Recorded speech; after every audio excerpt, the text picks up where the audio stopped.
So hello guys, এটা আমার নতুন ভিডিও একটা। আমরা চাকদায় গেছিলাম 25 ডিসেম্বরে। তো ওখানে গিয়ে আমাদের একটা আমার ননদের বাড়ি গেছিলাম। আমার ননদের বাড়ি ওখানে অনেক চাষের জায়গা টাইগা সবই আছে। আমরা দেখতে গেছিলাম, সুন্দর একটা দৃশ্য দেখুন। মা ক্যাপচার করে আমি পারলাম না।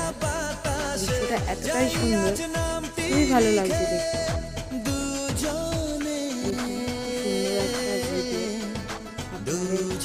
ভালো লাগবে, আশা করি যদি ভালো লাগে আমার চ্যানেলটাকে সাবস্ক্রাইব লাইক শেয়ার করে দেবেন।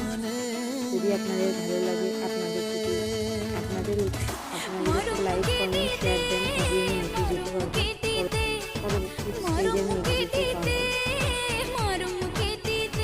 পরবর্তী স্টেজে এগিয়ে যেতে পারবো। তো